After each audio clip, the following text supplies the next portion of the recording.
just had an idea of a god basically called Obsidian, and he's kind of communicating to communicate to somebody. Anyway, here we go. He's just a dog with a bone, dogmatic, obsequious, a false father who won't leave that book alone, inculcates, indoctrinates, he subdues with a sombre tone, and the drones, cloned in rhythmic submission, fall into the fold and sing. Enthralled, they applaud, the scripture spoken so sure. Why can't they see that this man of God is nothing more than a collared dog with delusions of grandeur, God's will instilled? Poor lambs lost to the cross. If only words were something physical and swallowed, then we'd find the indoctrinated choking on regurgitated flies.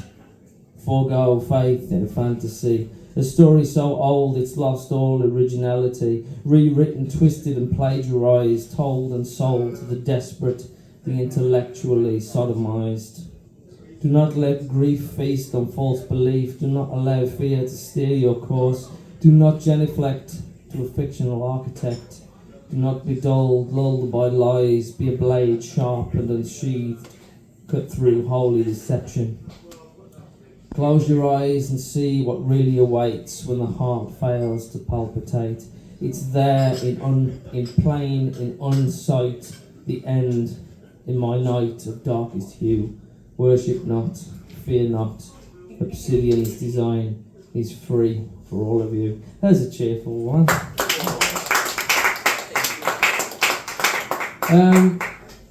So went to, I don't know if any of you saw it, but it was Words of Wisdom. It was Woz and Bones' first night in Wolverhampton put on, and it was brilliant. But you had to be kind of positive. Well, all my stuff tends to either be silly or it's dark, so I had to try and write something that ended with a bit more positivity, and this was what I came up with. I just wanted to hide, because all eyes were on me, with a voice inside urging me to flee. I couldn't possibly let them see the real me. Make a diversion, tell a joke and disappear in a puff of smoke, because the fear that I'd choke was crippling. Years ago I would have said it absurd, an open mic and me, spoken word. Confidence was buried deep, not dead, but certainly fast asleep. I was conditioned to doubt, couldn't get confidence out. It seemed impossible to retrieve, and there was no reprieve from the unrelenting, tormenting thoughts. So behind the mic, I couldn't breathe, never mind fucking speak. I just couldn't believe what my peers perceived in me, the truth that I could do this thing called poetry. Spent too long looking at imperfections, wishing for some kind of Doctor Who regeneration, because sadly, there's always somebody to bring you down. But when you surround yourself with real human beings, then new beginnings are bound to happen. It's hard sometimes to believe in yourself, but if we encourage each other from the start, then confidence will always be a part of us. Thank you.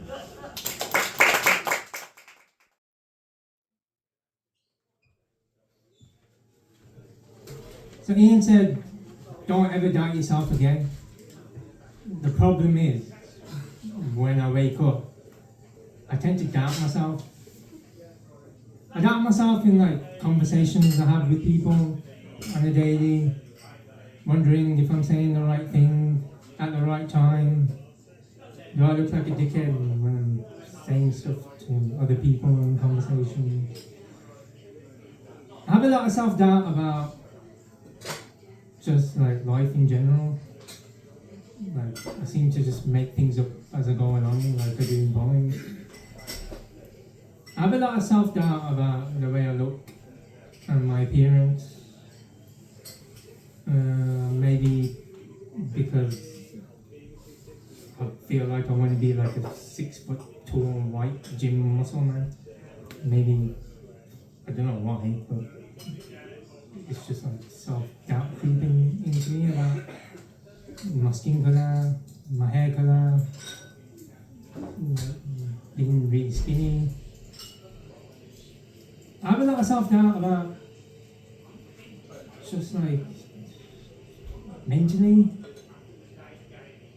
like doubting every second of my existence. They say you shouldn't have like, I remember like talking to somebody on Sunday, she's like, you must have a load of self-confidence to get up here and perform. And like, I was like, not really, this is nothing to me. Like other things scare me, like load more than this, like other people kind of, just me interacting with people, just in an everyday thing. Self-doubt is a pretty shitty thing to have, to be honest. I think it's like, a lot of people do have it in this day and age. I don't know what's to blame. Could it be social media? Could it be like the society we live in? Could it be cancel culture? Could it be just like things that just go on around us and certain things people say to you that can really stick in your mind? Like one time somebody shouted at me, "Get your hair cut!" And I was like, there's no need for you to shout that at me, like, to get my hair cut. But then that was kind of really stuck with me, but that's another poem for another day. But one day, I really do hope that my doubts disappear before the poem ends, and ending with like a little musical interlude for the next one. Alright, cheers.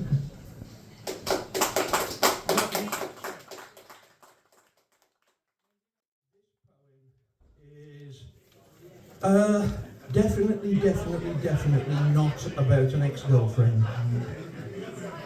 This poem could be about books that I've read. This poem could be about things that I've said. This poem could be about places I've been. This poem could be about cities I've seen. This poem could be about something that's new. But this poem is not, repeat, not about you. This poem could be about pickles and cheese. This poem could be about flowers and trees. This poem could be about spiders and frogs. This poem could be about cute little dogs. This poem could be about days at the zoo. But this poem is not, repeat, not about you. This poem could be about stars in the night. This poem could be about flying a kite. This poem could be about whiskey and beer. This poem could be about things that I fear. This poem could be about tales that are true. But this poem is not, repeat, not about you. This poem could be about what might have been. This poem could be about what's unforeseen. This poem could be about the future or past. This poem could be about things that don't last. This poem could be about still feeling blue. But this poem is not, repeat, not about you. And the first one is called Strawberry. Held in my hand, your aroma fills my senses. I am transported back to childhood. Memories of summer days and people long since gone. I bite and taste the sweetness, remembering that afternoon amid the strawberry patch when I ate until I was oversated. And the second one is called Tamarind, and I've never tasted, well, I had tasted tamarind, but as a paste, but I've never actually seen the fruit, and I was amazed at what they were like. And this is the poem that came out of it. Unfamiliar exotic fruit. I touch your hard, unyielding shell, a desiccated husk devoid of life. Holding between fingers, I test my strength. I find the fortress breaks, revealing unimagined treasures. Peeling away the shards, I see stringy remains of middle layer. Beneath are riches indeed. a sticky, date-like flesh, sweet smelling and alluring. I taste and am transported to unknown worlds. Inside the chewy sweetness is a jewel, a shiny seed full of untapped wealth. And then I'm going to read you one called Pasta alla Norma. It's one of my favourite dishes to make. And this came out of Sunday's one where we were talking about herbs and spices. Fresh tomatoes picked from the bush. No need to skin, just chop in half. Sizzle in a shallow pan. Add garlic, crushed, and stir to mix. Grind in some pepper and salt. Turn down the heat and put on the lid. Leave to bubble and burp. Prepare the basil leaves, pinched from the plant. No need to cut, just pull them in shreds. Lift the lid and toss them in. Stir to mix well and simmer again. Serve with fresh pasta and crisp fried aubergine. Savour the sweet aromatic taste.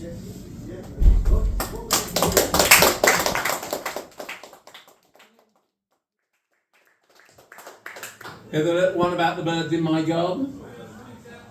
In my garden, the birds count worms. The coal tits use an abacus while pigeons count on their fingers.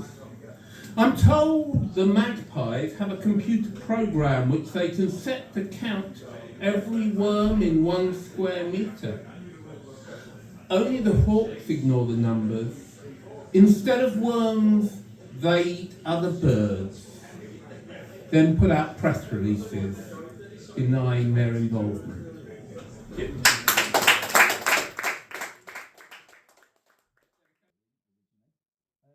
It's called Michael Digby Dithers. I can hardly say a thing here. Oh yeah. Michael Digby Dithers didn't care what people thought. He was going to do it anyway. Michael Digby Dithers wasn't that good at sport, but he liked to shout, "Hooray!" Michael Digby Dithers liked to wear tweed and sport shockingly colourful ties. Michael Digby Dithers got into trouble for forgetting to do up his flies. Michael Digby Dithers had a green tin hat. He wore it to protect his bonds. Michael Digby Dithers met Lady Sarah Armstrong-Jones, but it was only the once. Michael Digby Dithers lived in a house surrounded by old-fashioned tat. Michael Digby Dithers could never have coped living in a 10th floor flat. Michael Digby Dithers was a genial yet very earnest man. Michael Digby Dithers sometimes ate his food straight out of a tin can. Michael Digby Dithers liked to look at things very, very close. Michael Digby Dithers would then pontificate and end up quite morose. Michael Digby Dithers was on the whole quite a jolly chap. Michael Digby Dithers did, however, have one rather large handicap. You see, Michael Digby Dithers doesn't actually exist. Michael Digby Dithers is, to my mill, a wonderful grist.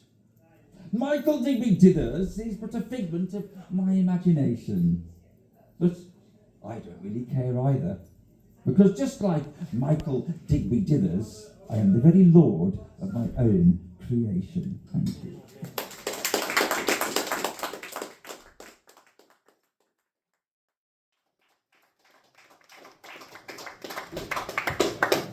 This next one I wrote for my uncle's wife who passed away, and I remember somebody reading a poem at the funeral, but it was very generic, it didn't describe their relationship. So I wanted to write one for him based on their relationship that was more true to it than the generic one. So this was for them. I will remember you always, in the lilt of reggae music carried on the wind. That bright smile as warm as the Jamaican sun. In the way the Caribbean sea gently caresses the shore. The same way your soft hands caress me. Arms around each other, dancing under the light of the moon. The taste of rum on my lips, heady like your kisses, that I wish I could still feel. I will remember you always, not only in the little things, but in the big impact you made in my life. I will love you forever, my beautiful wife. Thank you.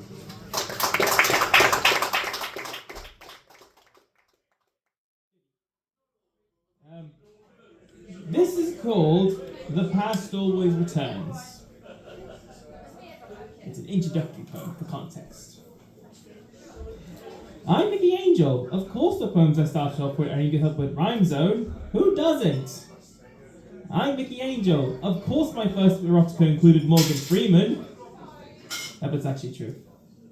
I'm Mickey Angel. Of course most of my poems are either dark mental health or very rarely something completely different. I'm Mickey Angel. Of course I struggle trying to make haikus. Shut up, Gerald. I'm Mickey Angel. Of course I treat Birmingham and Warsaw and Dudley and others as my second home away from Wolverhampton. I'm Mickey Angel. Of course I don't think I'm worth the people listening to my stuff all the time. I'm Mickey Angel. Of course I go to too many poetry things and don't think about the effects it has on me. I'm Mickey Angel. Of course I get reminded of stuff that happened in my past that I can never abandon. I'm Mickey Angel. Of course I look at myself so much in the mirror mentally that I don't think I'll be here every New Year's Day when I'm clearly lying to myself. I'm Mickey Angel. Of course when I go to sleep every night I wish I wasn't around in the morning. I'm Mickey Angel. Of course I wasted time trying to find a finish for this poem. I'm Mickey Angel. Thanks for listening. So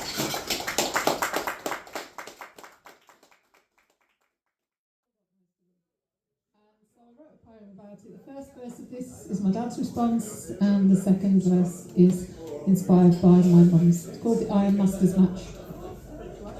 Have you a will of iron, my child? Have you nerves of steel? Can you take the heat, withstand the burning blast you feel? How can metal be proved, my child, if not by hammer blow? Cold water douse and hissing steam in the forge's glow. You must endure the fiery trial, you must absorb the shock. The hardened will survive, my child. This world is metal and rock. Move aside from the fire, my love. Our strength is not that kind. It lies instead in woven threads of body, heart and mind.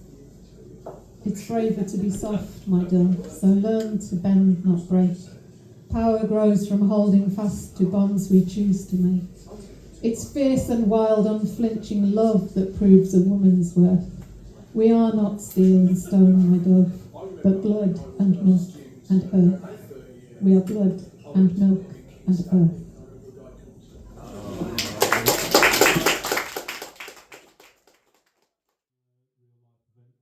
Back in the day. It's called Angry Man in the Pub.